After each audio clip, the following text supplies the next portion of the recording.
Okay, just a few updates real quick before we get started.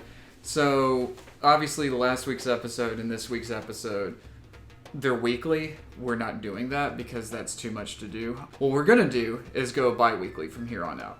Now, we're human, we have lives, and we have jobs, so...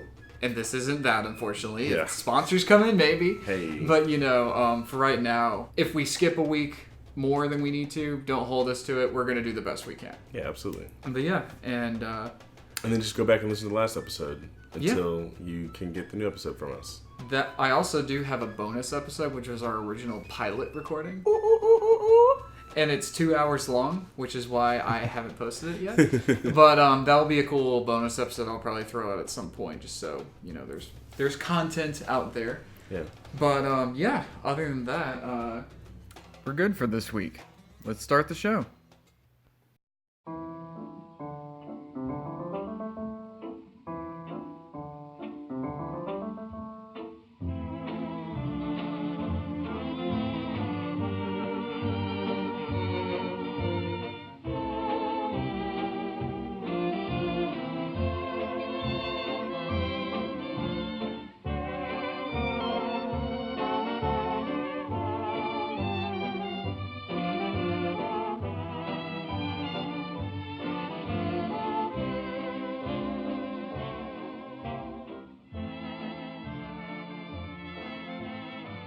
Welcome to Common Sense. Hey guys, you're listening to Common Sense with Matt and Jeremiah. Episode 2.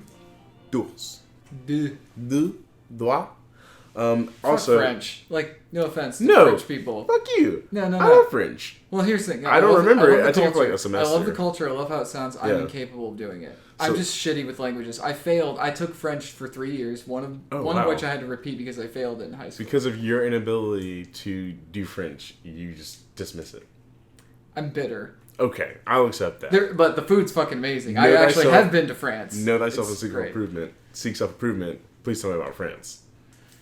Food's great. I went to the castle they shot the Kevin Costner Robin Hood at. Oh. This is about 10 years ago. I actually met Ashley, my girlfriend, on that trip. Really? Yeah. What? Yeah, we went with EF Tours through Glen Academy, and Okay. Miss Meeks was she was our kind of liaison. There was a couple other teachers and whatnot there. Okay. Yeah. What? That's It was cool. good. That's Yeah. crazy. Nice. I wanted to stay longer. We went to the French Riviera, and then we went to Monaco, so I saw the casino they shot Casino Royale at, which was Dope. cool. That was my thing. I'm just sitting there movie references the whole time. Everybody else was like, it's so beautiful here. Look at the yachts. I'm like, oh my god, this is where the Cannes Film Festival is. Ooh. Ooh, Daniel Craig shot here. Oh my god. I did. Okay, so one thing.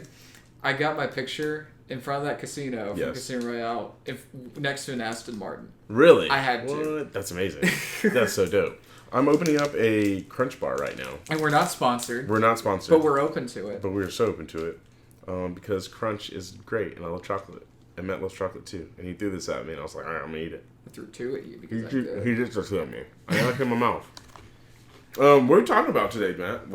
Nostalgia is kind of the big ringing point I wanted to start with. But speaking of the food and not sponsored product placement, I have been on a journey for the past couple of weeks since I found out that, Jeremiah, you are also a Sprite. Connoisseur. Yes. I love Sprite. Okay, now I have to ask you a question. Yes. Before I get to this, is Sprite tasted different when we were kids, didn't it? I feel like Sprite had this very sharp, kick that does not have as much, depending on what you buy it in. Where you get it. If you get it out of a fountain thing at a firehouse or a McDonald's, the one where it's the concoction, that tastes like Sprite did when I was a kid. Yes, that's but if very you get it true. in the bottle or get it in the glass is not. better. But it's if you get it in a can, definitely it's not like that. I was talking to someone who said that I think it's Coca-Cola has a contract with McDonald's maybe, where they have more of whatever the Coke is to make it taste cokier. Because you know, if you go to syrup. they're just here's more syrup in this bitch.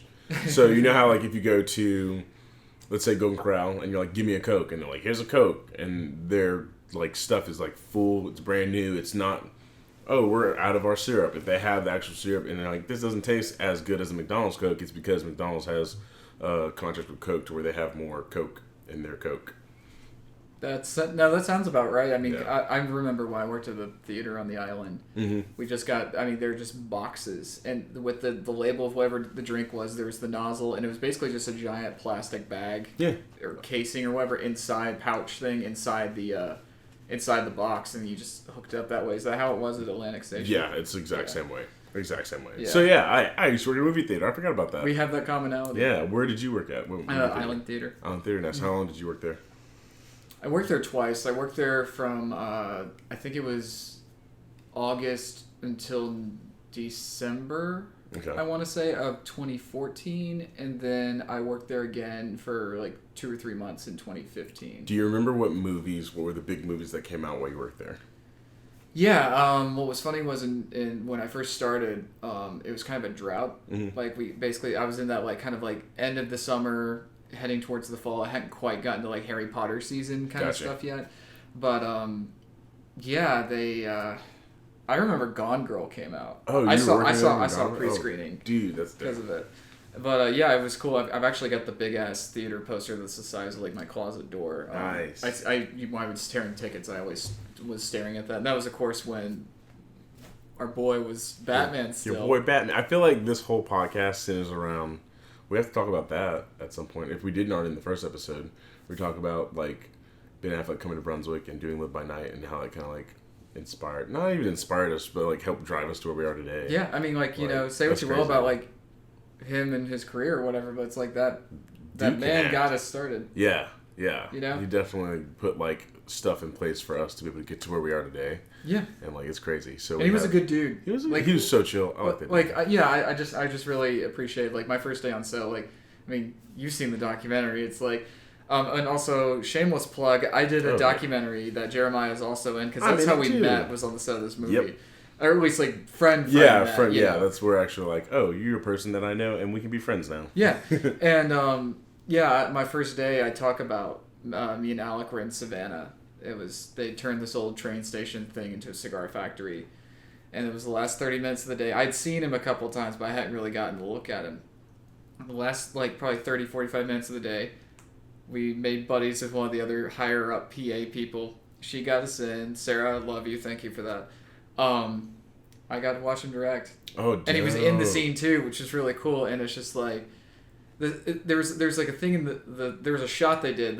The actual shot I saw, I don't think made it into the movie, which makes me sad. But it was just surreal because it's just like, you know, I had grown up seeing this dude in movies all the time, and then you know, of course I was like waving the flag for Batman, But then you know, to actually be there, I mean, motherfucker's huge. Okay, so I'll tell you my story. We were on set. Sorry. Oh yeah, go ahead. Real go quick. Finish.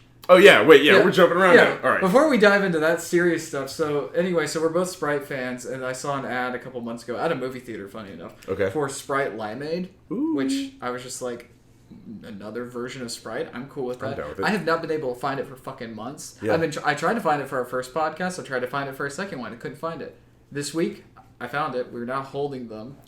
Sprite Limeade made with 1% real juice. Well, at least there's something real in it. At least there's 1% real juice in there. And it looks like it's a little bit thicker than... it does. Cloudier.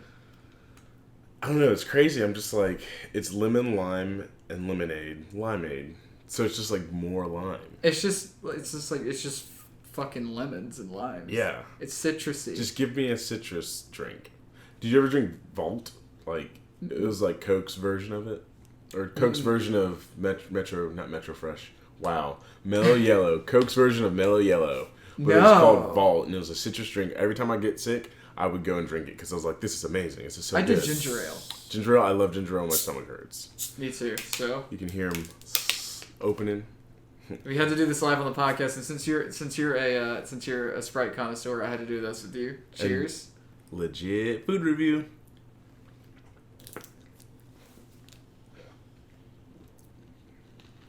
Slight kick. Hold on. Let me sip half this bottle before I continue.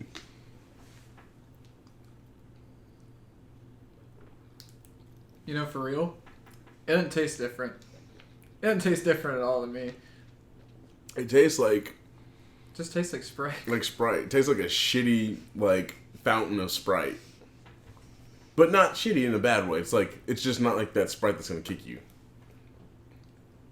But I'm going to drink it because I love Sprite. I'm going to drink it too because... It's not like bad. It's not bad. No, just don't go in expecting like this whole brand new, like...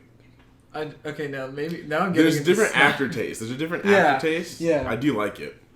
Yeah, like I got like when I kind of belched just then, I kind of got a bit more of the aftertaste. Like it's got more of like a lemony feel. Yeah. And it feels like you're drinking lemonade, but it tastes like Sprite. Yeah, it's lemonade and Sprite, not limeade. But like you do have a hint of lime because lime is sour and bitter. It's kind of tart. Yeah. Yeah, kind of tart. That's it.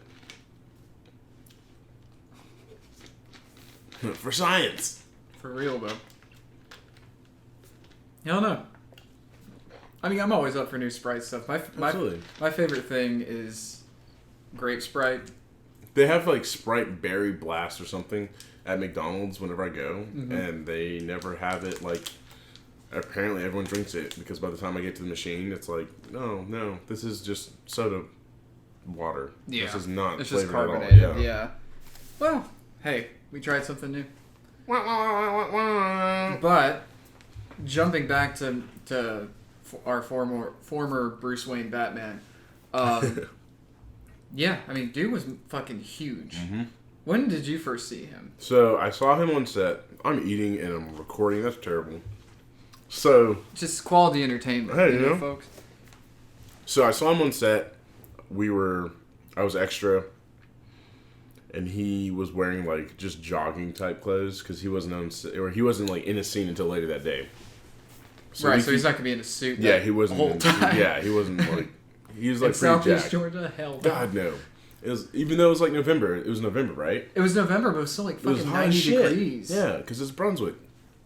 So we're sitting there, and I ended up having to go around the corner because one of the PAs were like, "You stand over here. You'll fill up the scene." So I turned this corner, and then I just like almost run into this dude that's fucking jacked in a nice ass suit, and just. I look up and it's fucking Ben Affleck, and he's tall as shit. He's jacked like a motherfucker. That dude is like lit. 6'3", 6'4". He's huge. And he was smoking a cigarette, and he just kind of like blows the cigar. No, it was a cigar. It was a cigar. It was? Yeah, he was smoking a cigar for the scene, and he just like blows a cigar in my face, and I was like, cool, I like you. And then I met him again later on. We actually got to take some pictures with him at the end of our wrap, and that was really, really cool. I have to find those pictures. You have to, because I have to cut them in. Yeah. No, dude. I really have to. I can find it. I know I can find it. One of my friend's moms saw me, and I was like, can you take a picture for me? Because we didn't have our phones on us. Right. And so she sent it to me later on. I'm pretty sure I have it in my Google Drive file. But it was really cool. It was really cool, because he was just like super chill. We weren't supposed to take pictures with him, but somebody was like, hey, get away from him. And then he was like, go fuck yourself. He didn't say that. He was just like... it's cool. Yeah, he was like, it's cool. We're going to take pictures. And it's like a whole group of us. And it's like, it was really nice. I had a great time. That was a fun set. I never got to actually meet him. I waved at him. Like, he waved at us. We were all standing by, like, the extras holding. Okay. And he was in the car, and they were, like, prepping. And he was waving at, like, the people behind the barricades. And then he saw us, and he was just like, hey. Nice. And we're just like, hey. And he just had a big smile on his face. Dude. Like, he's like, the funny thing was the smile on his face with us was just like, we're making a movie. Isn't that cool? It's hot as shit out here. It's hot as fuck. Nice. But, I never got to, like, meet him personally. But what was funny was the woman who tipped me off the whole thing was happening when they were just scouting. Oh, wow. Was my math tutor and family friend, Kathy Lowe, who, if you need math tutoring in Brunswick, I think she's still doing it. Go to her. She's amazing. Nice. But she, I think, either called me or texted me saying, Ben Affleck is scouting downtown Brunswick for a movie. Go find him. So. Oh my God, that's amazing. This is before they started. Go find him. Yeah, and I went and I had this shirt on, my Adam West Batman, but it has Affleck in the middle. Yeah. I wore this on set too on my last day. Did you really? Because I didn't want to wear it my first day because I was like, I don't want to piss anybody off or make anybody. You know, I'd driven from Houston to be in the movie and just like or work on the movie. I'm like, I don't want to blow this. Yeah. But I figured my last day, what are they gonna do? Fire me? And what was funny was Mary Ellen, my supervisor, I guess, she worked on Batman vs Superman. Bobby, who was one of our PA guys, worked on Batman vs Superman. A lot of like the crew members he brought over because he was so impressed with how efficient they worked on that movie. Nice. And Bobby wore his crew shirt from that movie. I wore this, and Mary Ellen's like, well, if I know everybody was doing Batman today, I would have worn this too. She brought hers too, and it was just really funny. She said, this is my favorite thing. She said, do you have a Sharpie on you? I said, no. She hands me a Sharpie. She tells me to shove it in my pocket, and she said, if you see him today, he'll sign that shirt for you. It's like, no way. And she's like, no, you don't understand. A guy wore that exact shirt you're wearing when we were filming the movie. He saw it like in between takes, or not in between takes, but he saw it at some point and like burst out laughing. He thought it was the funniest thing. He went over, signed the guy's shirt, and just they took a picture together or something. Dude. You know, it was just like, he thought it was hilarious. So now you need to make sure whenever we're going to be in his vicinity, you need to wear that shirt. I used to wear this shirt every time I like went through an airport. Oh, because you never know. You never know. Regina King, I saw her when I went to LA last year. She was going to LA too. We were all going from Atlanta to LA. She was in our first class. It was really cool. And I was like, oh, hey. And then I didn't realize I had seen her like 2 or 3 other times before out and about. She voices Huey and Jesus. I forgot the other kid's name. She voices the brothers from the Boondocks. She does both of them? Yeah, she does both of them. Oh. And then like a bunch of other characters too. I was like, oh, you're so great. That's amazing. I've never seen anybody at an airport. I feel like I've seen somebody else in the airport. But I could be mistaken. It's probably dreaming. Or I watched a bunch of movies. This is the end. Whenever you have Seth Rogen coming in, I always like picture that's how you like are gonna run into somebody, but it's generally not. You're just like, oh, it's a person, and then like as you're walking down the aisles of the airplane, you're like, oh, it's that person. It's actually Regina King or Ben Affleck. That's cool. I'm on a plane with them. We're gonna die together. That's great. And shit hits the fan. I'm gonna be with this person. I'm gonna be this person. No, my name might be mentioned. You know, I've died with Ben Affleck in an airplane crash. No, I've actually, the only, I guess, in public celebrity-ish encounters I've ever had, it's only one, and it was Sean Gunn.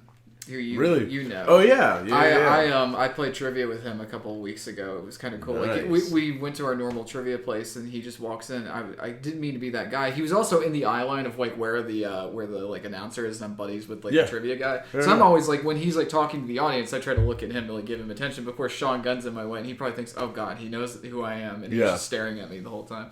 But I couldn't figure out who he was at first. I'm like, oh shit, that's Sean Gunn. Is Sean the older brother or the younger? I know there's like 3 brothers. I think he's younger than James, but he's like the middle one. I don't know. Okay, because I know there's like 3 or 4 brothers.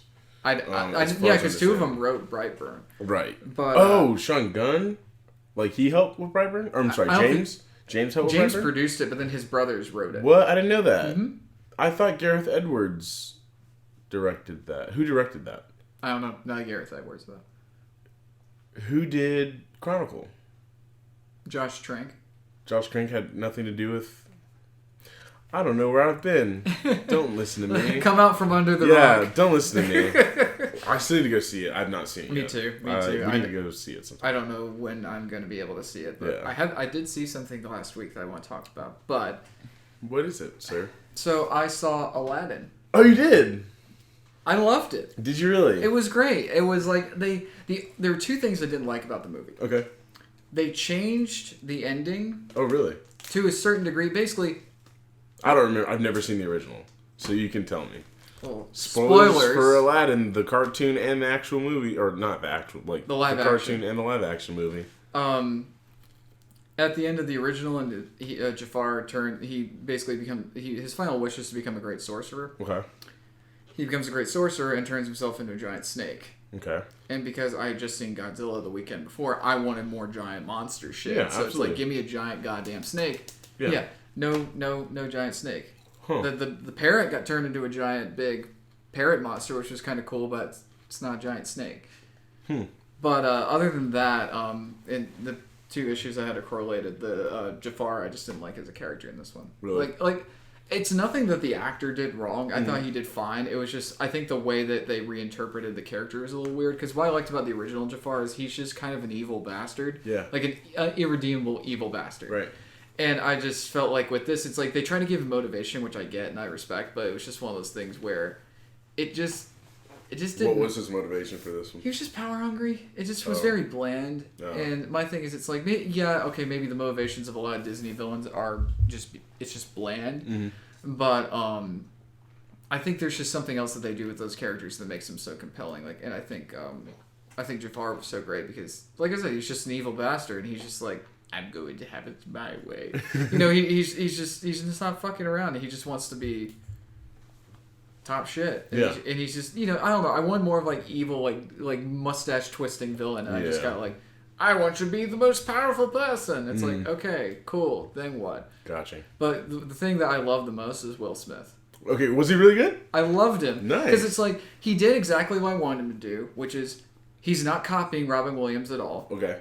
And he's doing his own thing with it. Nice. And it's like Hitch meets Fresh Prince. Oh, okay. And it works really well. He's very charming. He's very funny.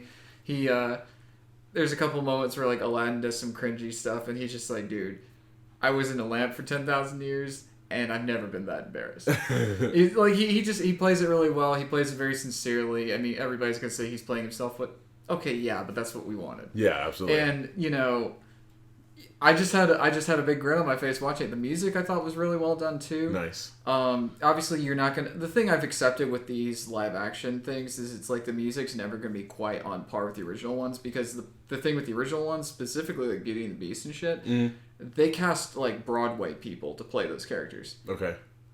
Movie actors don't typically have Broadway voices. It's just not going to happen. True, so it's just kind of like, going and expecting them to be that good is kind of like, it's like going into a rock concert expecting someone to sing like they're in an opera. Yeah. If you go to a Queen concert, you can see that, but rest in peace, Freddie Mercury. Right. But, it doesn't happen. So it's like you got to, I don't know, you got to have the right expectations. Now, what I want to talk to you about, Detective Pikachu, you kind of laid out why you hate these live action remakes. I want to throw in my kind of retort to What did I say? Because I don't remember. You basically said it was Disney pimping out their. Oh yeah, fuck Disney. Disney is just a little pimp. Well, let me. Let me. For those of y'all who haven't heard it, Disney's a little punk ass pimp. He is like just running around in his fucking little Mickey Mouse robe, buying up hoes, Marvel, Fox, like everybody, Netflix's people, like not Netflix, but like he's like, oh, I can do it better than you, ho. That's me hitting my hand, because he just smacks people. And so he's like, oh, it's been 20 years since freaking Lion King came out. Bitch, get me another one. Oh, we're going to get some live action Aladdin. Bitch, get me another one. And it's just like... One of the 5 fingers. Yeah, just like... It's like, I'm going to give you a strong pimp hand. It's going to be strong, but that money better be coming in. And I respect it. I will say, I respect it. But I'm sick of Disney. Disney Channel's bullshit. I never watched that shit. Oh my god, their cartoons used to be better. Probably, like, if I was an adult then, I would have been like, this is bullshit. But, like, everything's stupid on Disney Channel. Except Gravity Falls. I hear Gravity Falls is really good. But they only got 2 seasons. They only had 2 seasons? Okay, fuck off, Disney. And then, what else is there? They've got that. I heard Rebels is great. Rebels, like anything Star Wars, but that's not Disney's original IP. Right. Like, their original IP is stupid. Like, I'm sorry, Disney Channel's original IP is stupid. It's so dumb. It's so stupid. Like, oh my gosh. Even as a kid, freaking Phil the Future was dumb as fuck to me. Dude, okay. Like, oh my god. Zach and Cody, when they got to the ship, was super stupid. Whenever they were in the hotel, I was like, that's cool. It's cool. But then they got into the ship, and I was like, talking to other high schoolers who were like fucking each other and like talking about crazy real shit. And these two little white boys are just like, "Ooh, I'm on a ship. Does this girl like me?" And I'm like, I wish I had a video of your expression when you did that. I'm like, damn. Well, I have a rebuttal. 2 things. One, as far as like a Disney original IP for the TV shows, Kim Possible was awesome. It was great, but like that was like the ending era. That Jake Long was pretty good. I'll give you that. Jake Long is the last thing I can think of. What little I've seen of Phineas and Ferb, I didn't dislike. Phineas and Ferb was really good. It's very much like a Futurama sense of humor. Yes, Phineas and Ferb was really good, but I think I only watched the first 2 or 3 seasons. I've only seen bits and pieces. They ended up doing their own freaking thing, and it got weird. Apparently, I want to watch the Avengers crossover episode. I feel like I saw that. And they also did Star Wars. Because when Disney bought them, they're like, all right, bitch, Marvel, get on this Phineas and Ferb show. You too, Lucas Arts, not the video game company. You too, George Lucas. Get your people. Is dead. Like, it's just like, calm down. No, I'll let you finish and then we'll jump back around.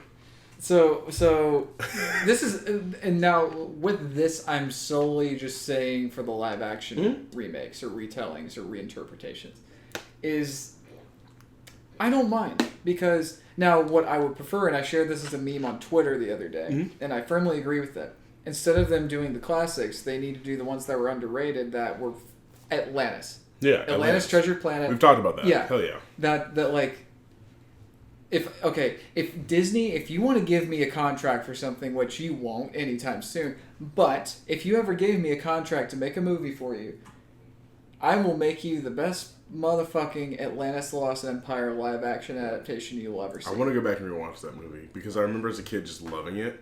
Oh my god. Okay, there's a piece of music in that movie that makes me fucking tear up every time I'm pulling it up.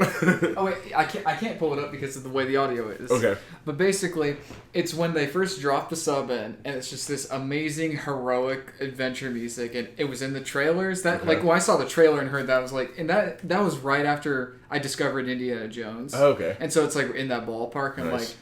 I'm like, ooh. So I see the movie, I see that part, and even like a decade later, I watched the movie.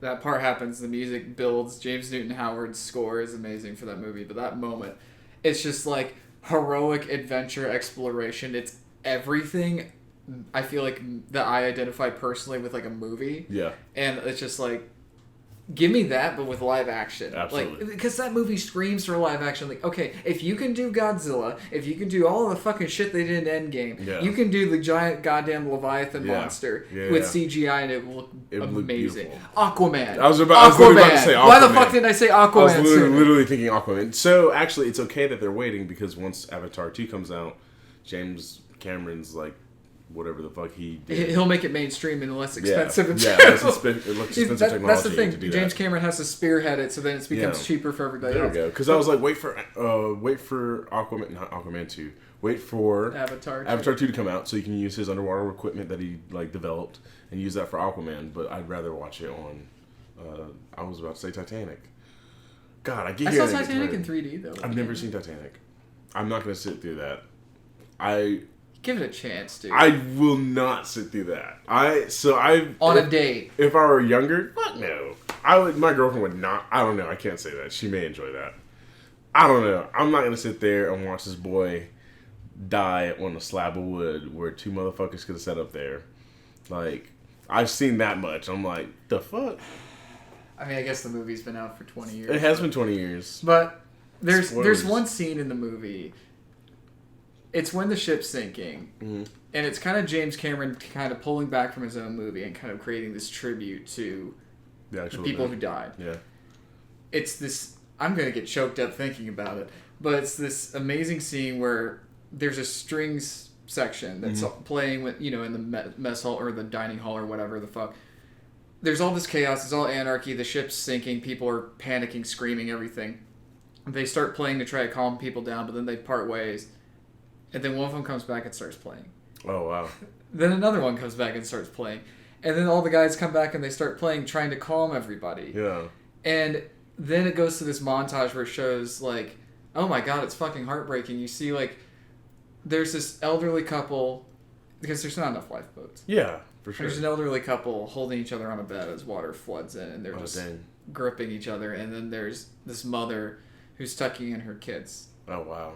It's so fucking painful to watch, but it's so like that's James Cameron as a filmmaker at his best. I do want to see that part. And it's like, and at the end of the scene, the violinist turns to the other guys and he says, "Gentlemen, it has been a privilege playing with you tonight." And it's just like, I'm bawling. Like, I mean, I'm getting watery-eyed thinking about it. It's just like, say what you will about the rest of the movie, but that part right there is why it won the Oscar, if you ask me. See, that's good. Like, when you pitch that scene to me, I want to watch that scene. I'll show you that scene before. Yeah, I won't. Let's watch. And if I start crying like a little it's bitch. Okay. It's okay. I get you, fam. But like, I would not. I don't want to sit through Rose and whatever homeboy's name is.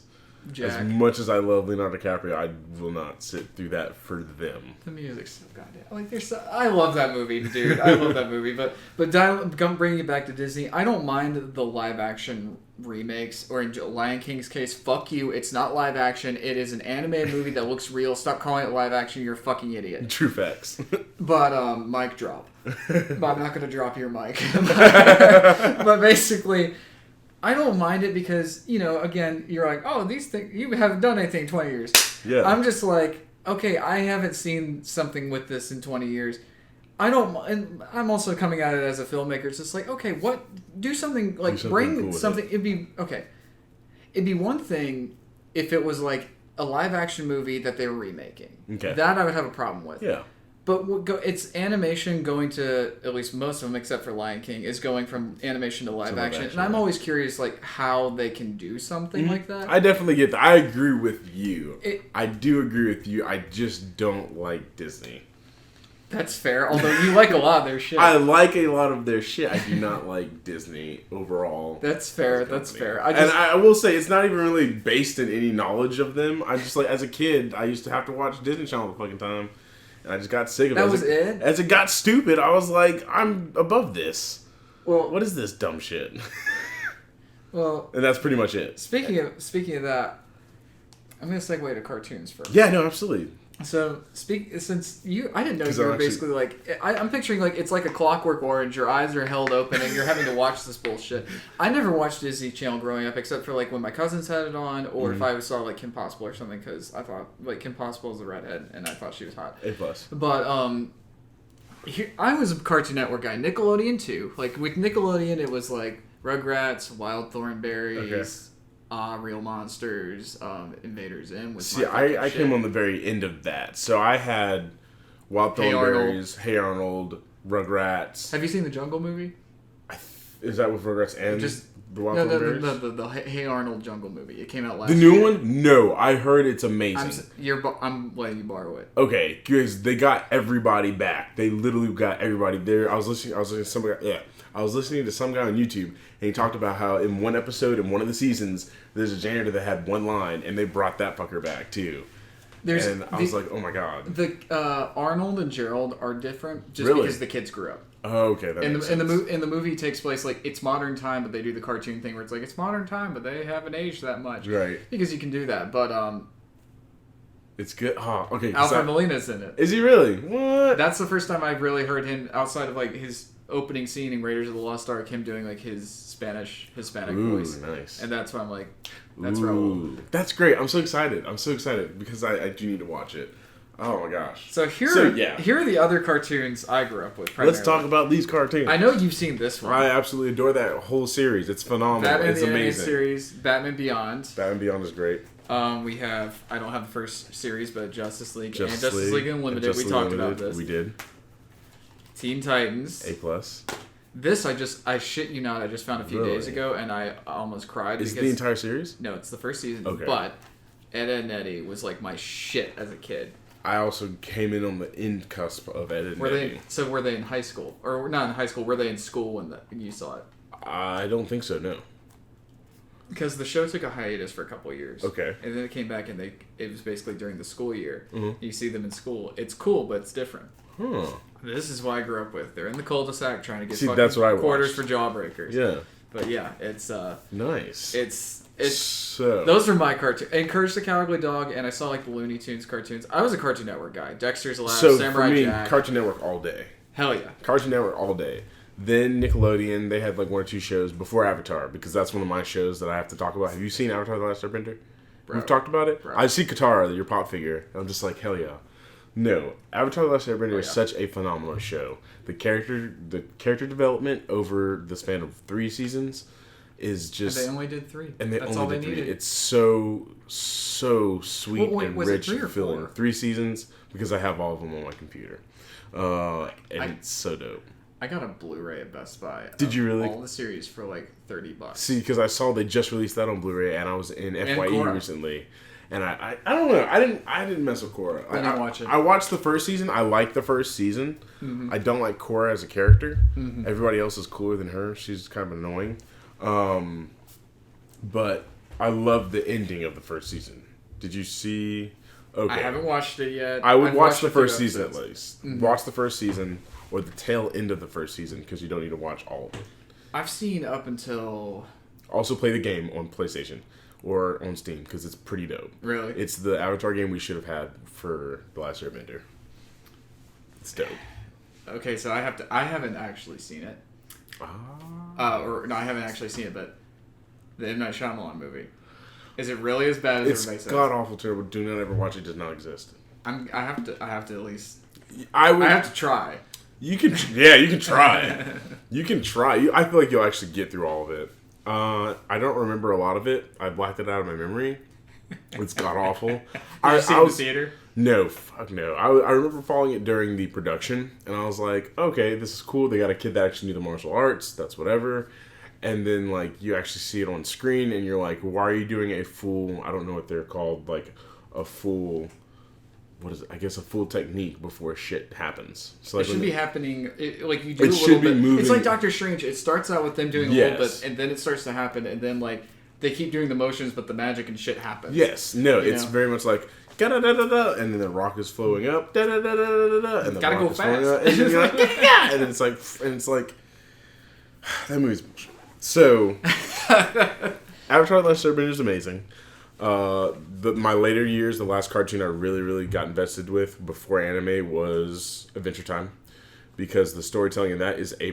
And if you're a casual Adventure Time watcher, you won't pick up the story because maybe 5 episodes go by, nothing happens for the overarching story in that season. So maybe like 7 episodes a season actually have something to do with the actual season storyline. Yeah.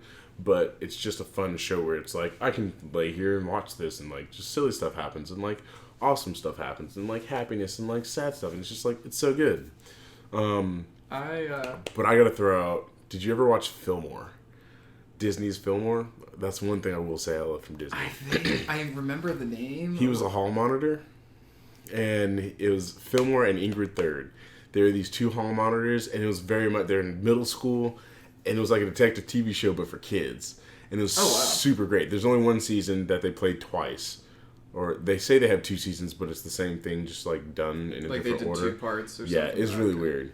But it's such a good show. Orlando Brown played the voice of Fillmore, and like other people from Disney were on the show. But it was such a good cartoon. It's such a good cartoon.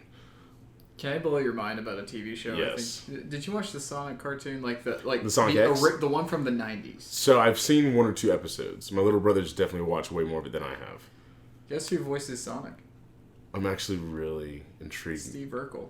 What? He's great. What? Yeah, Jaleel White voices Sonic in the Sonic Saturday morning cartoon and Adventures of Sonic the Hedgehog. Don't waste your time with Adventures, just watch Saturday. What? Yeah. That's crazy. He's great, too. That's crazy. I remember it's very 90s, but he's great. Yeah, I remember the voice specifically. That's crazy. I did not know that was Jaleel White. Juice. That's him. Dude, that's crazy. I'm excited about Ben Schwartz voicing Sonic. He's not the problem great. with that. Yeah, he's amazing. Yeah. Have you seen the new Sonic, like, terrible design that people have been passing around?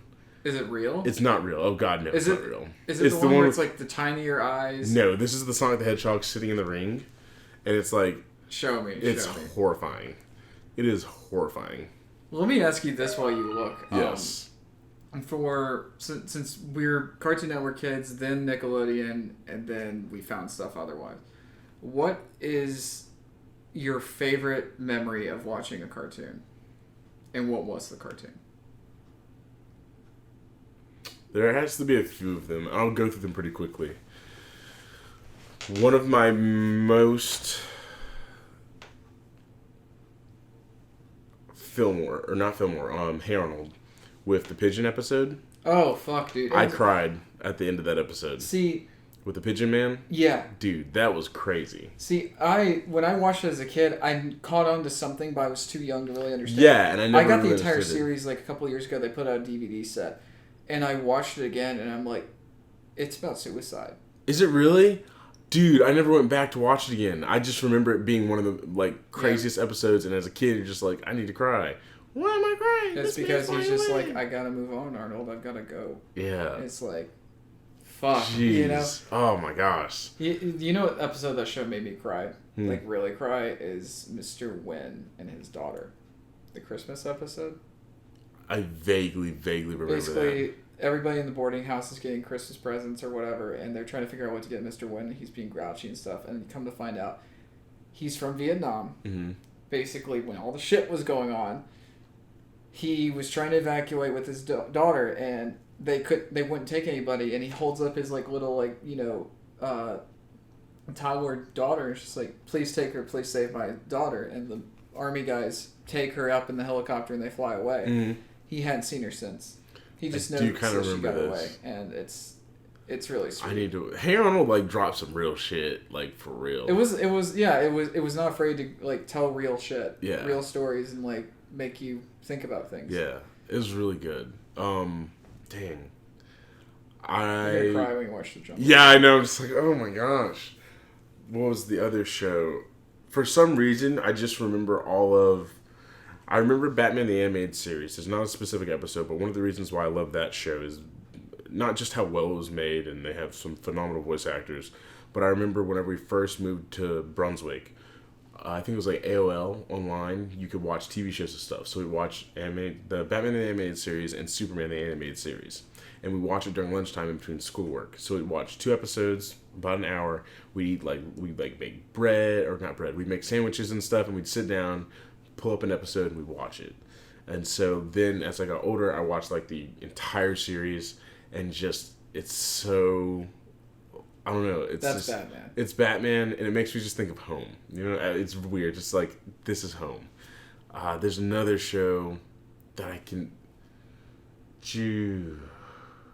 There's so much stuff that I've seen as a kid that's like, oh my gosh, this is crazy. But like, I'm trying to think of like a third iconic cartoon show that's like wrecked my world.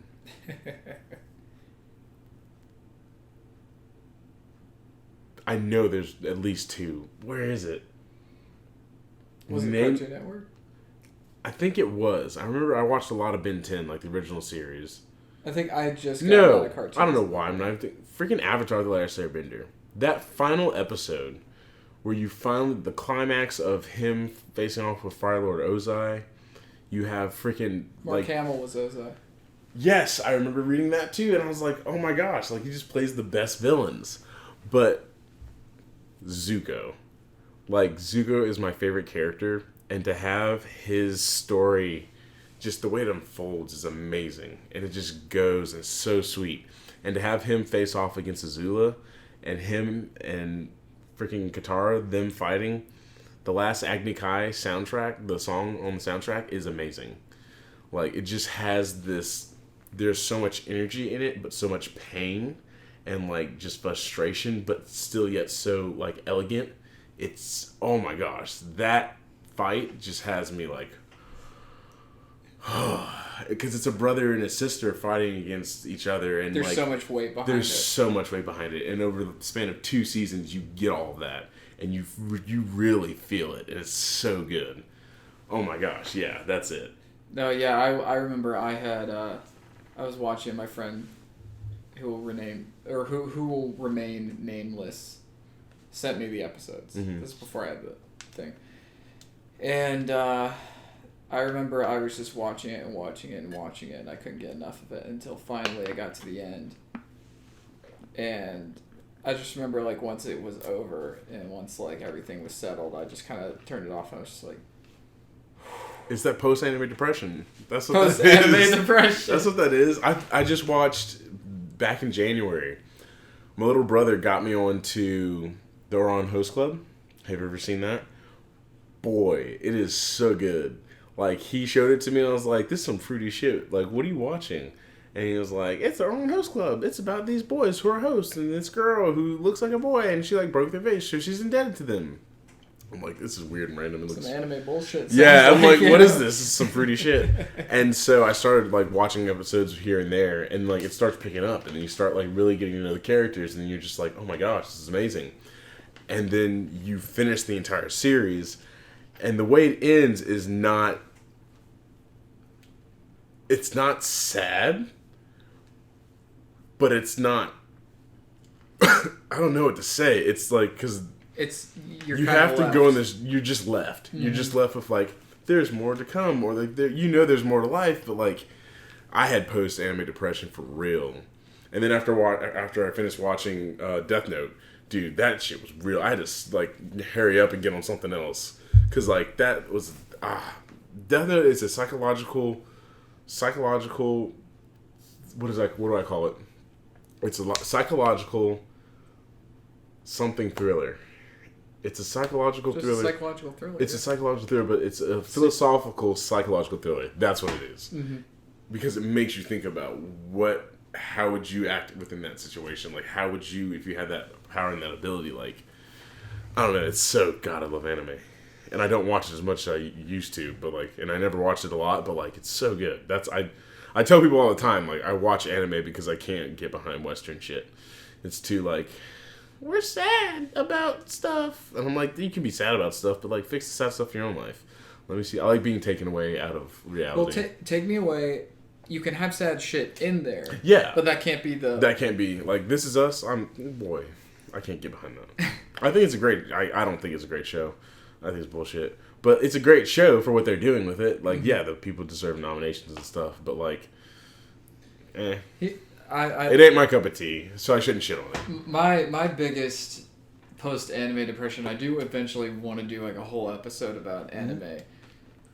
But just a foreshadow, Cowboy Bebop. I need to finish it. You're going to finish it with me in blue. I am. And then we're going to talk about it. So tonight I'll watch at least one episode out of the two before the Get to the two-parter. Yeah. And then we do the two-parter. Yeah, for sure. Yeah, yeah, with Cowboy Bebop, that was one of those... You know, I love that we live in the age of, like, you can just binge shit if you want. Mm-hmm. It's kind of great, and it's kind of unhealthy at times, but it's also kind of great. But, like, I watched Cowboy Bebop for the first time 4 years ago, and it just, like... changed everything for me. And I'm not just trying to put it up on the pedestal everybody else does, but it's just like, I was a casual anime person. Like, I like Attack on Titan, and I liked, like, Zoids, like, Chaotic Century. Fuck that bullshit with the white liger. Mm-hmm. That's, no. But, that's to sell toys. But, you know, I had, and Dragon Ball Z and stuff, but it's just like, I don't know.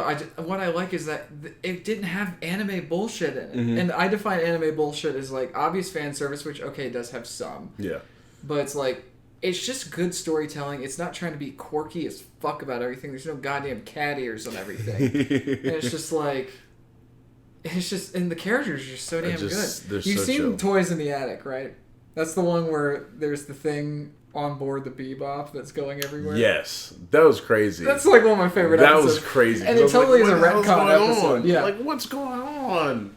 Don't leave the fridge open. Yeah, and it's over. It's like, just don't leave the fridge open. Like, okay. I love when you see the fridge spinning out of the airlock and you see like the sparkles and then it's playing to the fucking classical music. The whole thing is a 2001 /Alien nod. It's so good. That's another goddamn reason we gotta watch Alien again. Yeah. I have you on the record for the last one. That's true. You will watch the first one with me. Yes. Before the other bullshit comes out. Then you can do what you want. That is very true. I will watch. Let's shoot for next month or this month. This month is June. Yeah.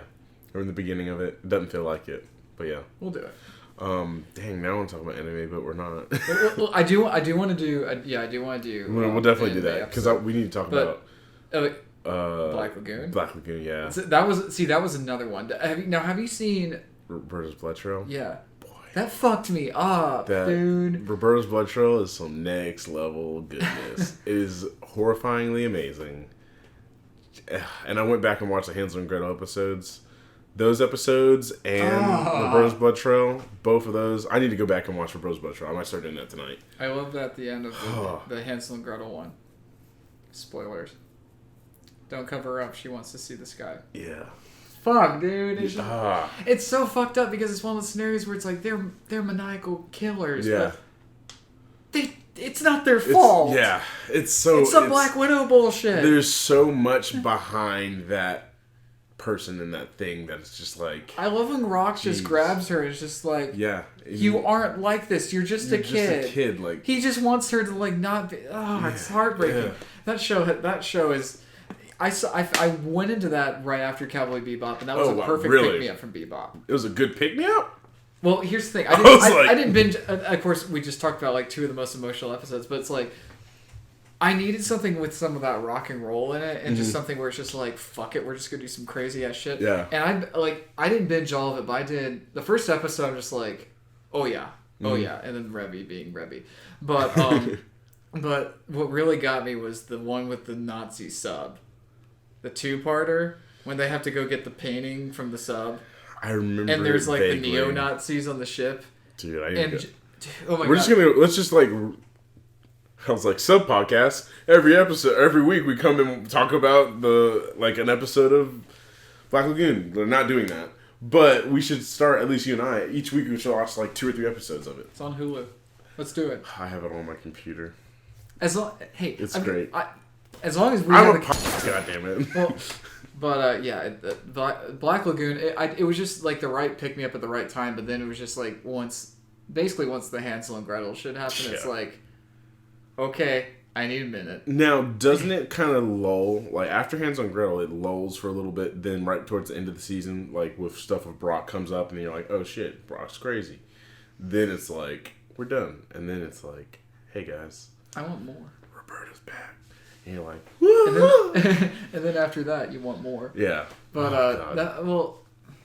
let's just watch it. We'll watch it and talk about it. But that's what we can do. Every episode on the podcast, we'll catch up on Black Lagoon. Yeah, we'll catch up on like what episode we watched. Hell yeah! Yes, that's amazing. Planning It's so exciting. Well, what was it? I have to jump to one topic that you had a very large hand in. And talking about since the whole third line of this episode is nostalgia. Nostalgia. You gifted me a childhood moment I always wanted, which is to fly an X-wing. Yes, sir. Well, I did PlayStation VR, is that? Yeah, PlayStation VR. PlayStation VR for the first time last week. Mm-hmm. And it was, the battle. We did the regular stuff, or the other stuff, but then you got me in the cockpit of a fucking X-Wing. X-Wing fighter, yeah. So, I bought PlayStation VR this past Thanksgiving. I own 7 PlayStation shirts at the moment. That number's still increasing. And I own everything PlayStation. Also, all the other game systems, but I have literally everything that... Your PlayStation like, fan I have PlayStation 1, 2, 3, 4. I have PlayStation Portable, the PSP, the VR. If there's other stuff, I don't have it yet, but I have the main systems and everything. Do you is Vita the second? Yeah, Vita's the second iteration of the Portable. Yeah. So, yeah, I bought VR, and I was like, oh, snap, I have Battlefront, and I've had it for forever, but I found out there's the X-Wing fighter mission that came out for Star Wars Rogue One, and the first time I played it, I was like, geez, this is amazing. It's so cool. And the second time I played it, I was drunk, and I was like, oh god, there's motion sickness. But it's such a great experience to be able to sit in the cockpit, and if you could use the actual motion controls to like touch stuff, that would have been really cool. Because imagine just holding the joystick and just like... That would be amazing, but I was basically holding my joystick the whole time. Yeah. But in all seriousness, it's like... Yeah, what was your experience with it? Like, explain that. Like, give us some of that. So, the whole thing is set up by the fact that, like, when you put on a VR headset... This is my first time doing VR as well. Oh, wow. Yeah, so this is a huge deal, all of this. But, like, it's like you're in an IMAX theater, but no matter where you look, there's something to look at. And for me... When it starts, it's like the menu, and you just see the giant fucking Imperial Walker the AT-AT walking right by you, and it's like, I would guess that's as big as it fucking is. I had to turn my head to look up at the whole thing, but I'm like, okay, well, I'm already sold on this. Yeah. But then it takes you to the hangar where you have the X-Wing and stuff. Jeremiah's like, look around. I'm like, fuck that. I'm getting into this shit. So I looked at the droid for a second, but then I climbed my ass in the cockpit, and my favorite Star Wars game as a kid was Shadows of the Empire, and you basically recreate the Battle of Hoth with a snowspeeder. But you had a first person mode. And I thought that was so cool because it's like, I don't want to like watch the ship like from afar. I don't care if it's like more easier to play the game. I want to be in the goddamn cockpit. Mm-hmm. And it was so much fun. That was my threshold for things. Even with like Rogue Squadron and like the original Battlefront games where they did that. It was like, that was cool, but it's like that was still kind of my threshold with it. I felt like I was still watching a box. Yeah. But with this, I'm seeing stuff I've never seen before. I did not know that there are like little footrests in an X-wing. The control, like the joystick, I knew was there, but it's like the buttons you could push a lot of them. Yeah, you can push a lot but of like buttons. seeing the entire display, seeing like how the windows of the cockpit like top are when you're in it, being able to literally turn around, not just turn the camera, but like literally turn yourself around, and you can see in the back window your fucking droid staring back at you. It was kind of almost like it was a coming home, and it was a slightly, I guess, spiritual experience for me. Yeah. But like the thing that got me was, you're like, hold on, and you're messing with the headset. I'm like, what the fuck?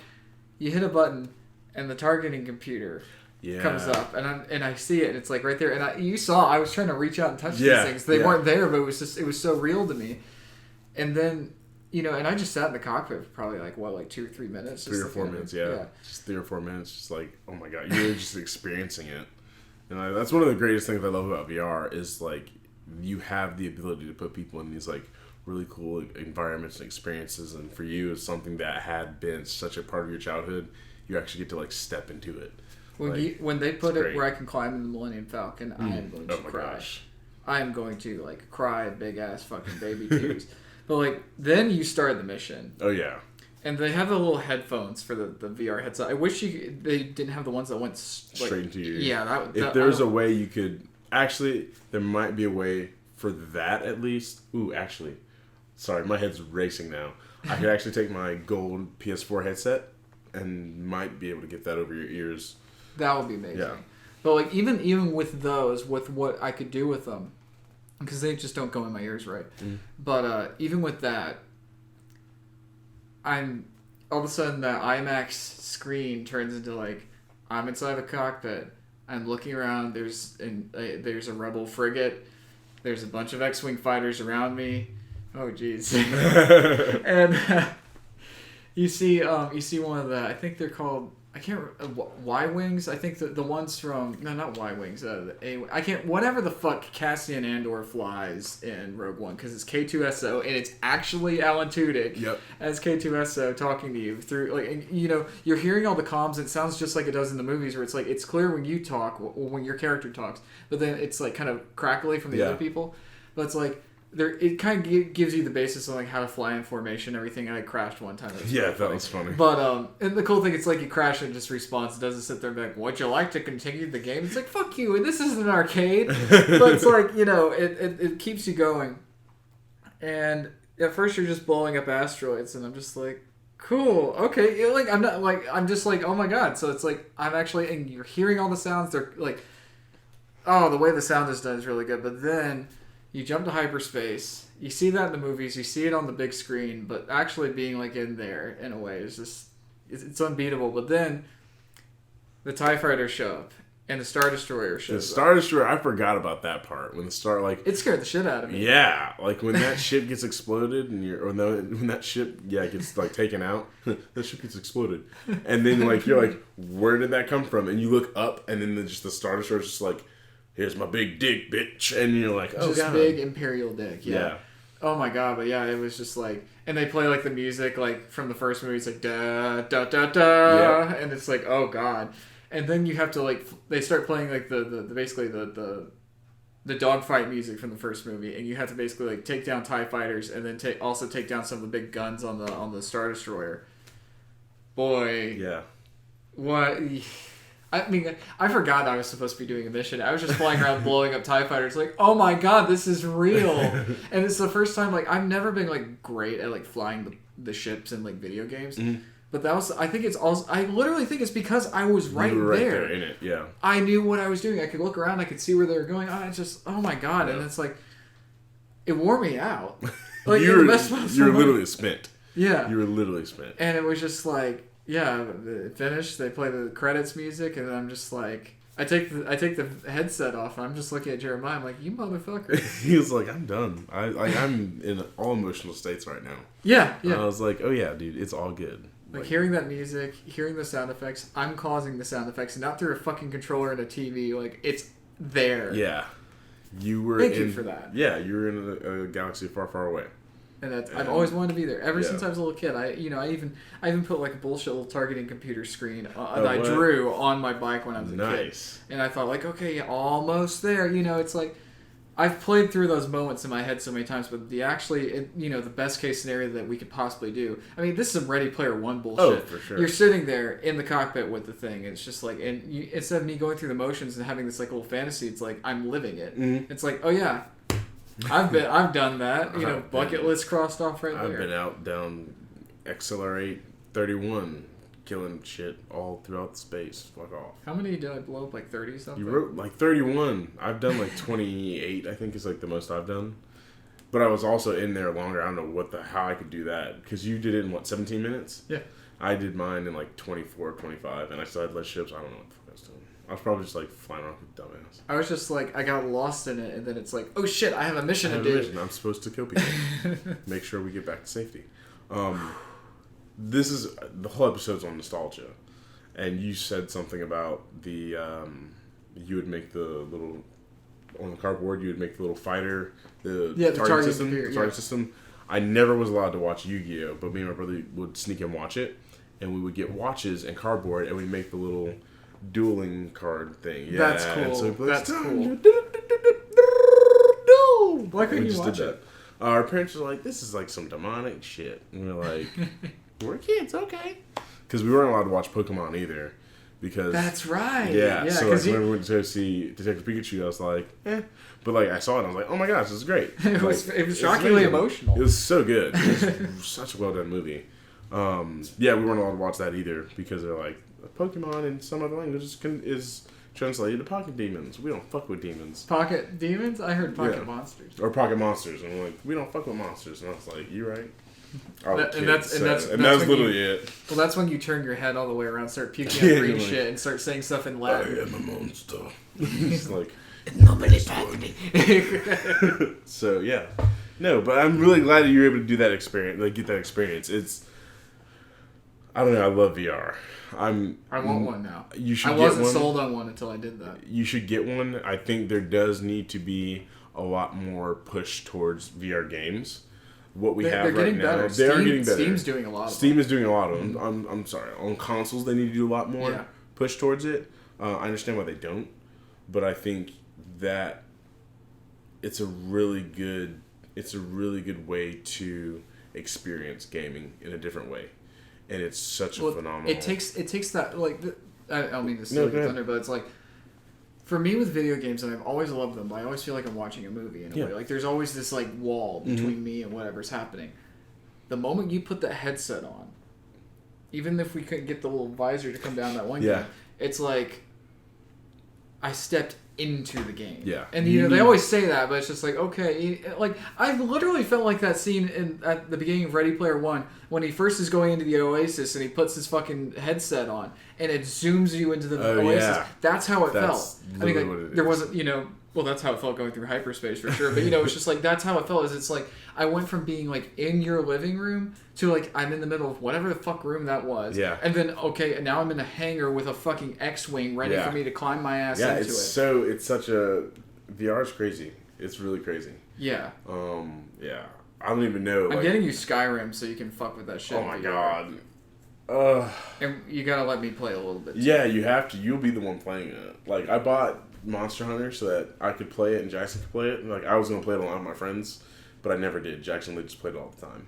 It was great, and I was super happy because I was like, I want him to play something, so he was able to play something, and then I just started playing Apex. I think like a month ago, and then Conan Exiles.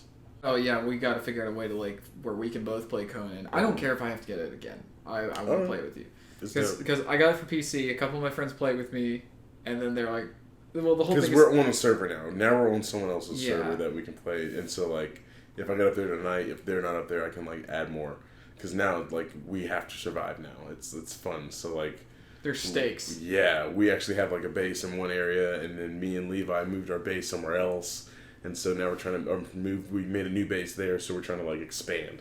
And that's exciting. And I've only really been in the desert, and I'm about to start heading up north towards the jungle and the swamps. I'm so excited. I see. I just ventured up there recently myself because it was still in early access and everything. I've gone months without playing the game, but then it was just like, oh shit, this is for real. I can do this. Yeah. And I went there and I totally got myself killed, but it was worth it because it was just like I'm seeing things I've never seen before because I've basically been in that Lagoon area or the fucking desert or the fucking evil city. Yeah. Have you spent any like actual change or like silver and gold? Do you actually use that as currency at some point? Like I haven't encountered that, but I've also, like I said, I've just kind of been holding up in my area doing my... Okay, yeah. I've also been doing the admin shit, so I can basically circumnavigate some of the stuff. I grinded through it when I first got it, and it's just like, I don't have the time to sit there and just I was going to say, I'm not a fucking 6-year-old kid that can play a video game all fucking night. Thank you for admin stuff. For all you bitches who are like, you gotta play the game like a real person. Fuck you. Homie's got jobs. We have one... other topic that I've written down. Two. Okay, so this is the thing I wanted to mention earlier. So the other night, I got it in me that I wanted to have a Schwarzenegger marathon. Okay. So was this after you watched my movie or before? It led up to it because I kept trying to watch the movie, but I kept having shit interrupt me. I'm like, God damn it! I'm going to stop and I'm just going to watch it when I can. Yes. So I'm out in the living room. Ashley's taking a nap. I watched The Last Action Hero. Woo-woo! I think it's seriously not just one of my favorite Schwarzenegger movies, it's one of my favorite, movies. It's a great movie. It's so well made. It's so well made and so self-aware that it does a great job at keeping the balance between this is crazy, this is fun, this is real. And it had movie magic. And not just, faking shit. It had movie magic in the sense that it's it sucked you in, you did something, I don't know.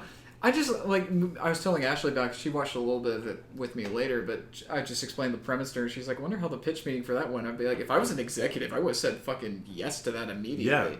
Yeah. It was, my whole thing is, I like when it's just let's explore these things. Mm-hmm. Look at fucking, most modern example, look at Deadpool. Yeah. It's just we're just going to, poke at this thing. And not in a shitty way, but we are going to poke at the stupid stuff in it. Well, I think one of the best things about that movie is you are that kid. The audience is the kid, so you're seeing everything with that kid in his eyes. So you have the that's not going to hurt him. That's right. But, and I just like the whole, I think we've all had that thought about, if you could go into a movie, what would it be like? And that showed that movie is that dream. Yeah. You get to see it in an action movie, and it's fun. I've had that. I mean, you kind of gave me that experience with the VR thing. And that's why I play video games. Yeah. Because I love movies. And I think for me, I'm thinking this is a whole conscious thought that's being made right now at the moment. I think for me, I love action movies and I love adventure movies. Video gaming for me is me being able to do that. That's why I love video games. Because VR kind of blends that. And VR blends that. Because I can't be in this movie. I can watch it and enjoy it. Like John Wick. Love it. No. Actually, let's take it back. So, let's talk about what we talked about in one of our episodes. So, Triple Frontier. Freaking love that movie. It's a great movie. Fun action. Everything's awesome. Super great. I can't live that. Let me play Ghost Recon Wildlands because it's literally the same thing. And that's what I love about the game medium. It's you get to be these characters and live in these worlds that I've seen in movies, but I get to play them in a game. That's why I love video games. There's jumping quickly back to the VR thing for a second with that X-Wing experience. In the book of Ready Player One, there's in the movie how they did the whole Shining bit? They don't do that in the book, but they do something different in the sense that it's I think it's the first trial to the first key. He actually has to go through and reenact the entire movie of Ferris Bueller's Day Off. Really? And it's really cool. And I'm sure for legal reasons they couldn't have done any of that. But basically, it's he is Matthew Broderick. Right. If he looks in the mirror, he sees Matthew Broderick, not himself. Nice. And he has to say all the lines, and the whole thing is you get a counter, and it will tell you what the line is if you forget it, but it's you have to... Oh, it may not tell you the lines. I can't remember, but basically it's you have a prompt that says you can only fuck up this many times. Okay. And so he has to reenact the entire movie, and I thought that'd be so cool because that's it's crazy. Okay, that you get to experience the movie, but now it's it's all around you. Yeah. And I feel I don't know, with VR they're really figuring that out, but because I did that with Star Wars in the sense that I got to fly an X-wing, I didn't blow up the Death Star, but I didn't fucking need to blow up the Death Star. Yeah. That'll come later. But yeah, I think with Last Action Hero they and I've got to get my Arnold figure from down here. I saw him. I was gonna pick him up earlier. And from T2, but yeah, I love the fact that it was Schwarzenegger playing Jack Slater. Yes. Like, and not like in the credits. Like, I mean, like they acknowledge Arnold Schwarzenegger as a person in this movie universe. I thought that was really cool, and I like how he made fun of himself too.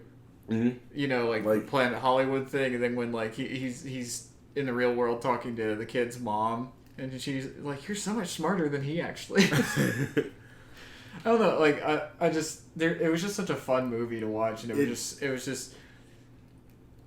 was fun because it was silly, but it was also there's a bit of peril because it's like, okay, nothing can hurt him in this universe, but they can hurt the kid, and then vice versa at the end of the movie. Yes, and I like that. There were stakes, you know. Yes, there definitely were stakes, and I miss fun movies like that. Yeah, like there I need miss to be that. more. I wish there were more movies like that. I'm in the process of posing Terminator right now. Yeah, so that's why I'm quiet. No, but here's the other one. I didn't quite make a huge marathon out of it, but I was trying to find Commando. Have you ever seen Commando? I have seen Commando. Have you not? Oh yeah. Okay. I saw Commando. Because then that owns them. Lit off some steam, Bennett. Yeah.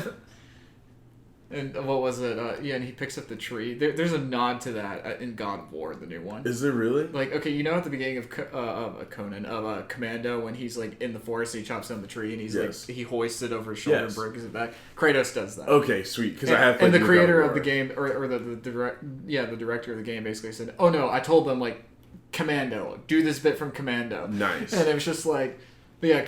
I couldn't find Commando anywhere. It's not at Walmart. It's not at Target. Really? I went to a fucking used bookstore and I didn't find it.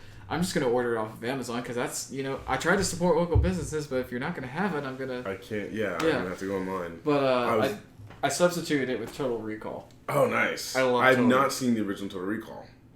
Oh, but you saw the remake? I have. I haven't seen the remake, but I've heard it's not great. What's it called? Have you seen The Demolition Man? No, that's Sylvester Stallone. I'm sorry. What's The Running Man? Yes. Okay, there's The Running Man, and then there's the movie with him and she was Miss America, Black Miss America, Eraser. I almost saw. When I was at the bookstore when I got Total Recall, they had that, but I'm trying to find. I'm trying to make sure like I'm getting the good ones and not the Eraser's bad ones. good. Like, really? I don't know what other people say, but Eraser's really good. Okay. Eraser's one of the ones where it's like, oh, he's not like he is a smart action hero in that one. He's not just like an action hero. Not that he's dumb, but like it's cool to see. It's that Commando where it's effortless. Yeah, okay, it's cool. Yeah, like he actually has a challenge. It's fun. It's Did you really see fun. End of Days? I've not. Ooh, that one's cool. It's like it's the whole Y2K thing, but it's like, you know, Satan's coming up from hell or whatever. There's an occult. It's some Da Vinci Code bullshit. Okay. But it's like, but Arnold's in the center of it. I think he's a cop, and I caught it on TV one time. I thought it was fucking awesome. It's got terrible ratings on Rotten Tomatoes and IMDb. I'm like, what the fuck were you trying to get out of this movie? Yeah. It has some dated CGI, but it was just like, is he shooting shit? Oh my god! It's like I'm sold as long as he's shooting shit. Okay, I'm sold. there's like one of the best shootouts is he's fighting a giant like CGI demon in a cave, or not in a cave, in a cathedral. Okay. And it's just like it looks great. It looks like it's lit really well. I mean, it looks like something from like Daredevil or like a Batman movie. Okay, It's fucking awesome. Like, and Arnold's a badass, and he has to protect this one girl, and it's like, it's kind of a straightforward action movie, but they kind of did their own thing with it, with all the like the demonology and the Y2K stuff. It's really, really cool. We'll watch that. Have you seen Constantine? Yes. I've never seen Constantine. It's in the flavor of Constantine. Okay, I want to watch that. I've never watched it. I want to. I've seen bits and pieces on TV. I'm not really into that. I've read him in the comics a few times, and I think he's a cool character. I haven't watched the TV show either. Okay. But yeah. Nice. But did you see Keanu Reeves is in Cyberpunk 2077? I did. I saw that. I don't know anything about that game, but now I'm interested. Because he's got his John Wick hair. Yeah, he does. That game has been in development for like the last 6 or 7 years. Really? I remember, that's probably too while. much, but it's been so long. I remember the very first Game Informer with it on the cover, and I was like, the fuck is this? And they talked about it, and you didn't hear shit for like 3 or 4 years. Do they still print Game Informer? Yeah, they do. I still get them. They did try and go to digital, but then they get them at my dad's house. So I got home, my dad's like, take these with you. I'm like, no, I don't want them. Unless it's like something I actually care about. And otherwise, burn it. Yeah, the last one I think I took home was God of War. Whenever that came out. Have you played that? Yes. No, I was talking to my girlfriend about it the other day, and I was like, we were talking about TV shows. And I was like, I don't like TV, or like I don't like Western TV really anymore. But like I play games that are like super dope, and like every man that wants to be a father should play God of War. Have you played Last of Us? I have played Last of Us. Both of them. I love those games. You know that Logan poster in my living room? Yes. When I was at the convention last year, I hadn't played God of War yet, but they had one of Kratos really? and Atreus, yeah. Nice. And yeah, oh my god, like the way that ends is very well. I can't wait for the next one. Shit's gonna hit the fan. I was about to say they need to hurry. They don't need to hurry, but oh my gosh, yeah. So what she and I did was we watched like his life story from like the first God of War up until that one, and she was like, "Oh my gosh, this is so crazy." And then that was like 7 minutes on YouTube. He's got the big ass scar. Yeah. Then there's one for 20 minutes that I wanted to watch. But like I was like letting her watch it, and I was like, she may not be into this, and I was like, I can turn this. She's like, shut up, this is like really interesting. I was like, yes. I was so excited. I was like, yes. Yeah, Ashley watched me play a little bit of it. It was like when it was a perfect moment too, because she loves like Lord of the Rings and The Hobbit. And okay, yeah, that's awesome. And it was just like in mythology. She took Latin in high school. Nice. And it was right when Freya shows up. Yeah. And spoilers, I'm so mad at how it ended, but he tried to tell Boulder, it's just like, fuck off. Yeah. I will let you just fuck off and be with your mother. I'm okay with this. I mean, I'm okay with it because it's like classic God of War. But it's like I'm just mad because I love Freya so much as a character. She's a Valkyrie, dude. Did you know that? I did not. Christian Gaddy told me that. Did she die at the end? She didn't die. She's still alive. No, because he snapped what's his name's head? Boulder. Yeah. Boulder's head, and then she's like, oh boo hoo, because that's her son. Yeah, and he's like, nah, bitch, it don't matter. Okay, cool. Because she's like threatening him, like I will end everything. That's what happened, and then you still have Thor. You can run to Thor at some point. I didn't do that part, but it's like a post-credits scene. Yeah, I was like, oh my gosh, I want to do that. What I love is the scene when she's saving Atreus. This is like probably like right before the last probably quarter of the game starts.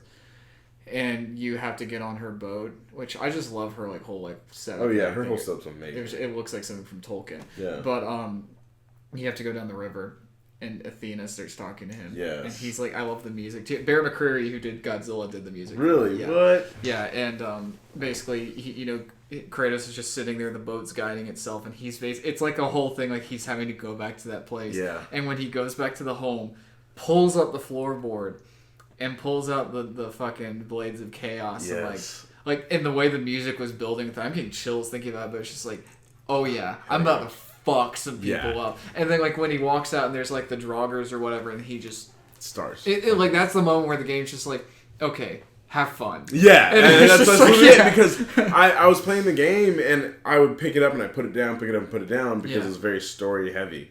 And that's great. Like I don't play story heavy games much anymore. Oh, I love it. But that's my favorite kind. It's so good, and it had me involved. I was like, I'll play a couple hours and come back. But once I got like the Blades of Chaos, then I was like, oh shit, we back. We'll go. And then I just kind of like blew through the rest of the game. But yeah, no, it's like they built up all the story that you needed to get to that point to where it's like, all right, you can just play the game now. You are Kratos. But, you are Kratos. You are God of War. There's still story stuff going on, but we built it up enough to where you can just like do what the fuck you want, and then you can go into all your side missions and just kill everything. And you're like, yes. It was just just and because you have to have the blades to get to the underworld, right? Yes. Question mark. You have to have the blades to get to somewhere, and then there are places on the map that you can't go to, right? You can't go to some of the you can't realms. It's Jotunheim. No, it's not. You can go to Jotunheim. There's like 2 or 3 that you can't go to. I thought Jotunheim was one of the ones that was locked off. No, you go at the end. That's right. Jotunheim is the land of giants, correct? Yeah. I'm thinking frost giants from Thor. Yeah, because that's what I'm trying to make sure I don't get mixed up between Thor or like actual Marvel mythology. Thor. Marvel Thor and actual mythology. Yeah. Yeah. But no, it was good. I love it. It's such a good. The Dark Elves are crazy. Dark Elves are crazy. Like, why the fuck weren't they like that in the Marvel movies? Because Marvel Dark World sucked. We have to make them look like people so we can put them in costumes. Because that's heavy CGI money. Think about the budget. Put fucking helmets on people. Think about the budget. Put helmets on people. That's not an excuse. But anyway, but I can't remember why. Oh yeah, we were talking about like fathers and stuff. Yeah, no, I was like, yeah, every man needs to play that game, or at least watch the cutscenes before. It's funny how Schwarzenegger becomes like a father. And oh wait, you haven't seen that? Wait, which one? I'm not telling you anything. Wait, which movie? T2. Oh, okay, no, I have not. But I've picked up on it. Yeah, it's cool. I mean, and people give Schwarzenegger shit for just being like an action guy, but he's not a terrible actor by any means. Have you ever watched like his like dramatic stuff? Not dramatic stuff, but not only he's older, he's been doing like a lot of like speaking events and stuff. No.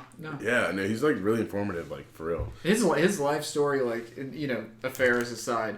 But his success story is amazing. Like, he grew up poor in Austria, and then he was a bodybuilder because that's all he had. Yeah. And then he's like, hey, you're awesome. You're Mr. Olympia. Hey, we're going to bring you over to the States and turn you into an action star. Okay.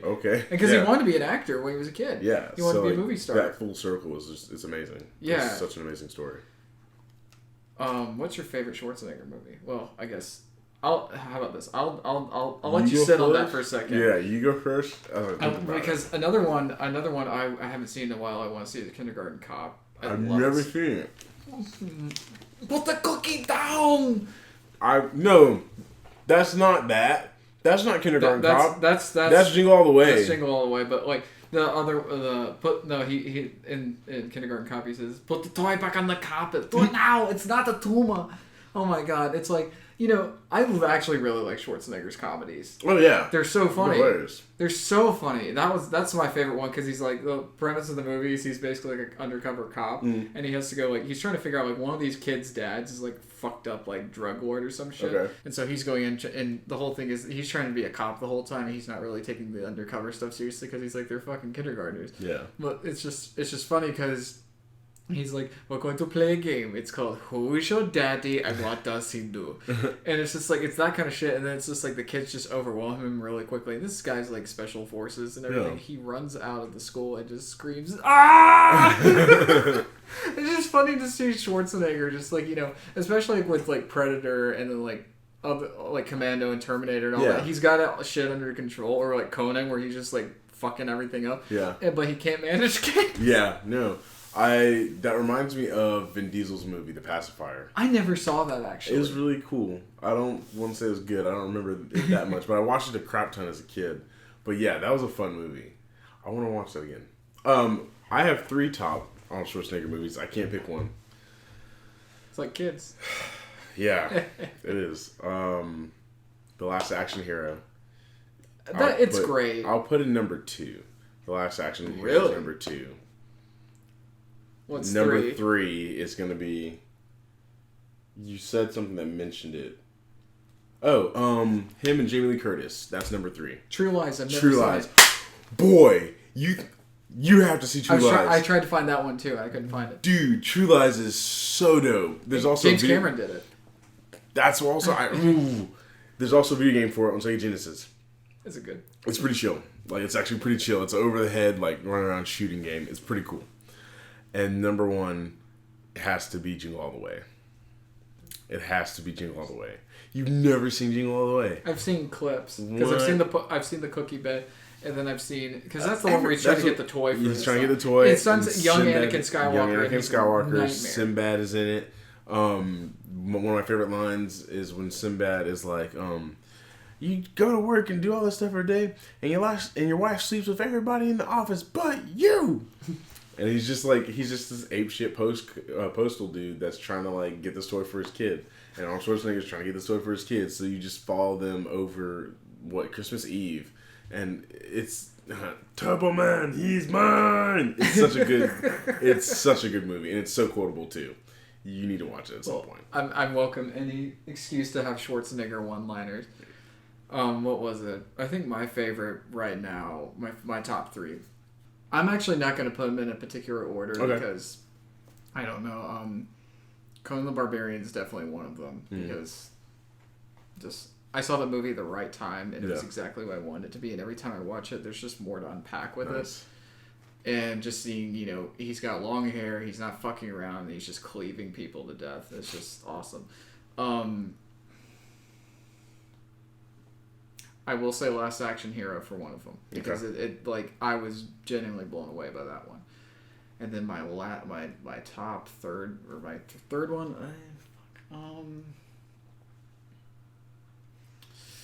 shit, dude, it's hard because there's so many good ones.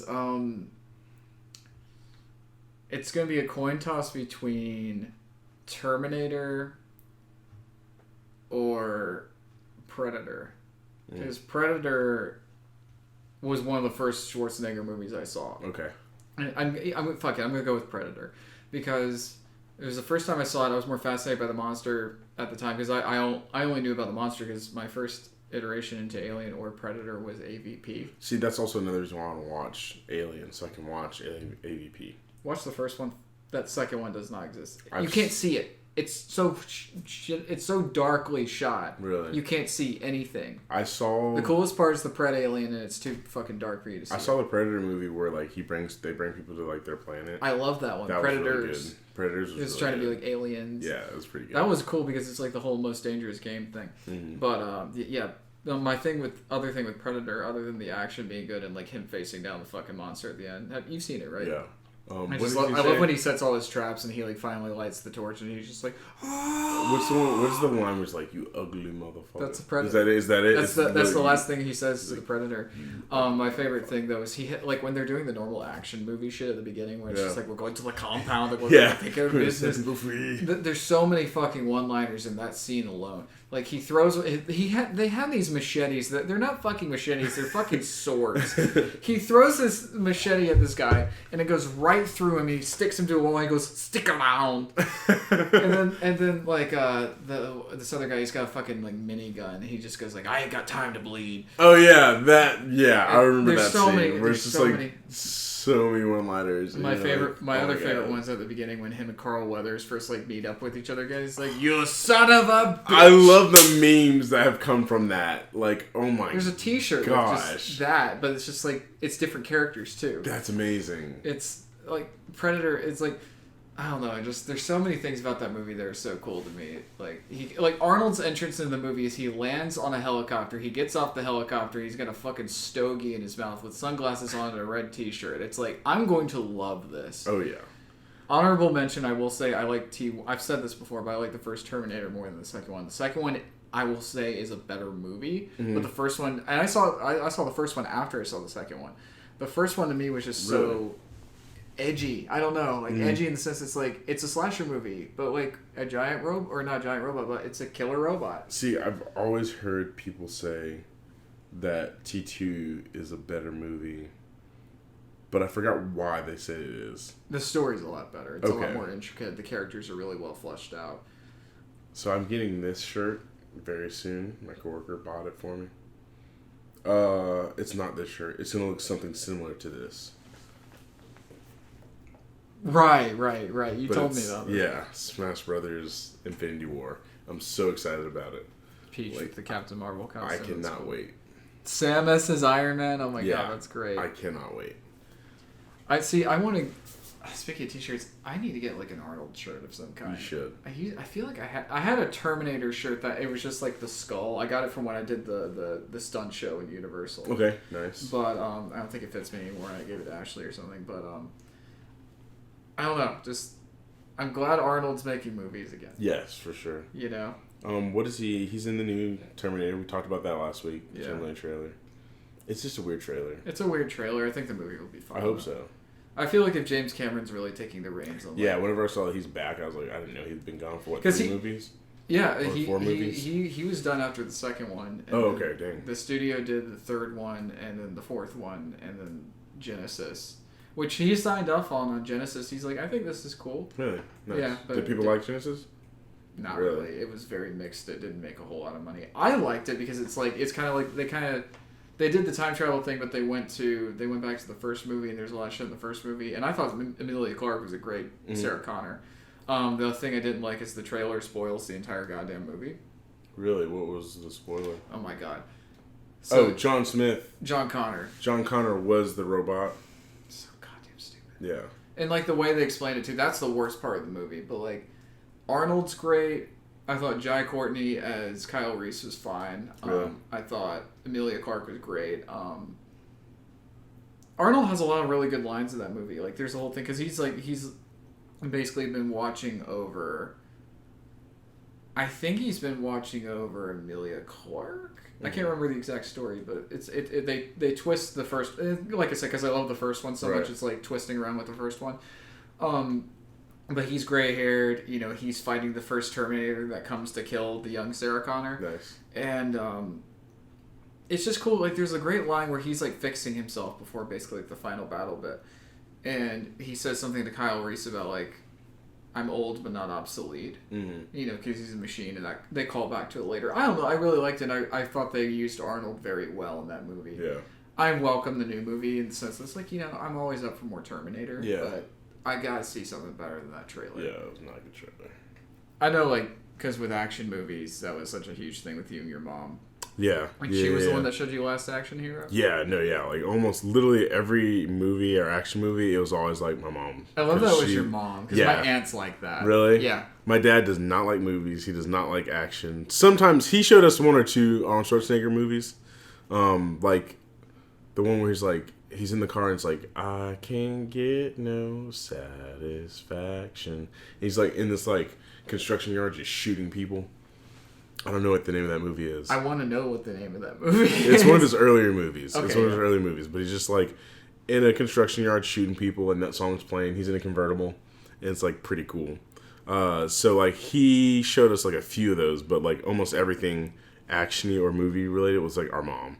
And so it's just, like, I don't know, that's, like, one of the things that I have is, like, oh, my gosh, this is great. And that's one of the reasons why I still love action movies.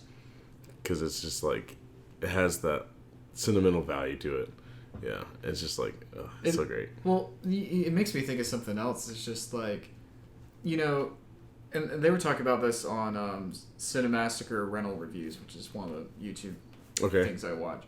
And they did Last Action Hero. That's what triggered to get me. Did they really? Yeah. I need to listen to this. Yeah. What was cool was they made a good point about, you know, after, like, Arnold and Stallone, but even Stallone didn't really match Arnold in terms of, like, that, like, being the action star stuff. Like, he did an admirable amount, and he's still an action guy, but, like, he's Arnold, not the action guy. Right, yeah.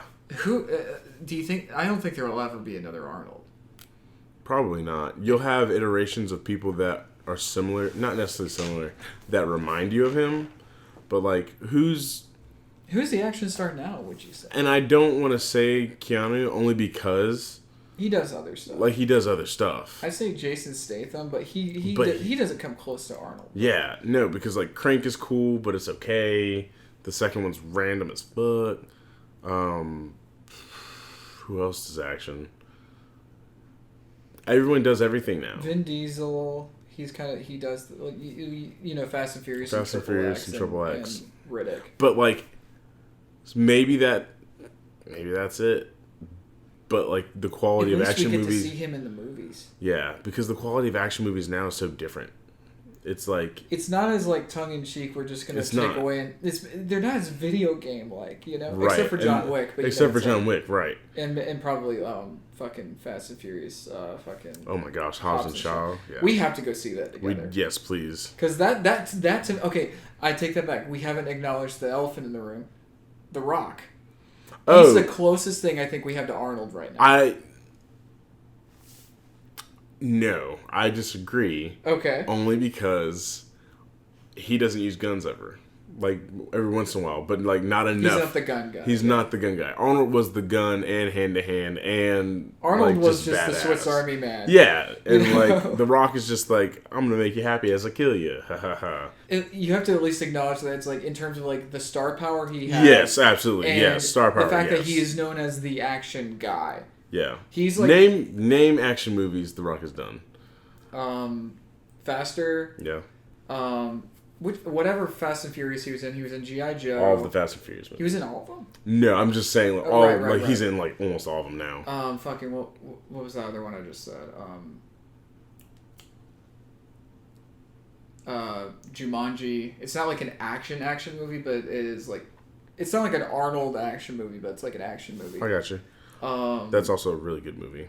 I heard it was really good. You haven't seen it? No, Dude. I've seen the original. You should watch it. I've not seen the original. It's really good. It surprised me. He's going to be playing Black Adam, but that hasn't come out yet. Fuck. It's like I can see the post... Rampage. Rampage. There's another one, but there's like... Well, Scorpion King's kind of how he started, but it's like... What's the name of the fucking one he's in with Sean William Scott, where he's... It's not Walking Tall. Is it Walking Tall? Walking Tall, I thought was like Arnold Schwarzenegger. No. I don't know. I'll have to look. I don't know what movie he's in with Sean William Scott, because the last thing I saw him in, because I never really followed his career, was I went back and I watched The Stifler, like those movies. Oh, right. Yeah. But yeah, The Rock has done action movies and shit. Yeah, I mean, I know he's done them, but I'm trying to think of like, what do people most think of him for now? Like, if it's like I the just first think of thing. him as him. Yeah, that's what I'm saying. Like, when you think of Arnold Schwarzenegger Terminator. back then, you're like, yeah, Terminator, the first thing, like. Or Conan or something. Yeah, or like. Even though he's only in one Predator movie, he still Predator. is Like Predator. Yeah, like that's what I'm saying. Like, we don't have anyone that's done that. Maybe it is Keanu. I don't want to I don't want to give it to him. Well, like, it's not that I don't want to give it to him. I think he's just a different tier. I feel like he's a different tier. And I don't say this to take away from Arnold, but I just feel like he's kind of the next step in that, where it's just like he's not trying to be Arnold, but he's doing his own thing. So then maybe we're just not ever going to get. We're looking for Arnold. We're not going to get Arnold. And we're not going to get Arnold. Yeah. Well, for what it is. I'm glad Arnold's still doing shit. Oh yeah, I'm excited to see what he does next. You gotta see Conan. I do, and whenever Rambo comes out, I'm excited for that. I know that's not Arnold, but like it looks cool. Well, okay. Well, before we actually do properly wrap it up, the Expendables movies we have to. Oh my gosh, I forgot about those. Like. Oh my gosh. I love them all. I don't really care for 3 because I feel like they downgraded somehow. I guess in terms of action. I feel like they didn't do great. I liked all the people they got. I love all the people. Yeah, I love all the people. I thought Mel Gibson played the bad guy so well. Yeah, he is hilarious. What is it? The first movie, just the opening scene of the first movie is amazing. Whenever they're killing Somali pirates. Yeah. It's so dope. And then, like, what's his name? Terry Crews with the, remember this for Christmas?